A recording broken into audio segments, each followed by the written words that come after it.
Chapter 27.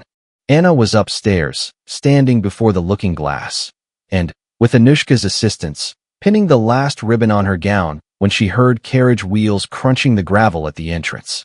It's too early for Betsy, she thought, and glancing out of the window, she caught sight of the carriage and the black hat of Alexei Alexandrovich, and the ears that she knew so well sticking up each side of it. How unlucky! Can he be going to stay the night? She wondered, and the thought of all that might come of such a chance struck her as so awful and terrible that, without dwelling on it for a moment, she went down to meet him with a bright and radiant face. And conscious of the presence of that spirit of falsehood and deceit in herself that she had come to know of late, she abandoned herself to that spirit and began talking, hardly knowing what she was saying.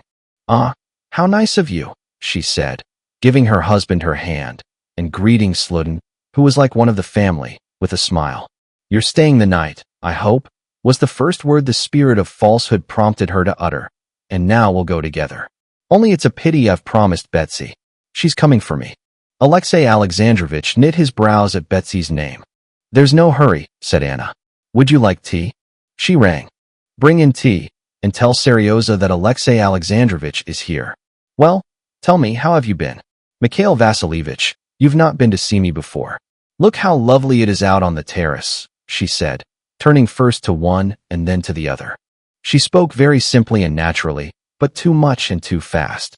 She was the more aware of this from noticing in the inquisitive look Mikhail Vasilievich turned on her that he was, as it were, keeping watch on her. Mikhail Vasilievich promptly went out on the terrace. She sat down beside her husband. "You don't look quite well," she said. "No, what did he say?" She questioned him about his health and what he had been doing, and tried to persuade him to take a rest and come out to her. All this, she said brightly, rapidly, and with a peculiar brilliance in her eyes. But Alexei Alexandrovich did not now attach any special significance to this tone of hers. He heard only her words and gave them only the direct sense they bore.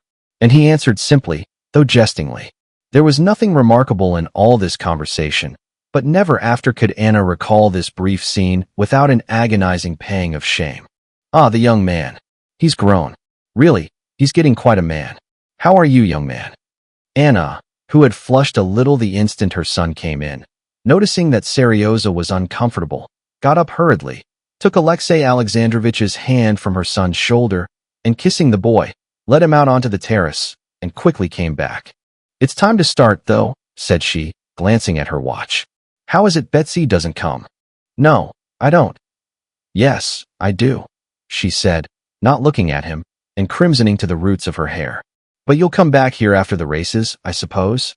"Oh, yes," answered Alexei Alexandrovich. "And here's the glory of Peterhof, Princess Tverskaya," he added, looking out of the window at the elegant English carriage with the tiny seats placed extremely high. "What elegance! Charming. Well, let us be starting too, then." Princess Tverskaya did not get out of her carriage, but her groom, in high boots, a cape, and black hat, darted out at the entrance. "I'm going."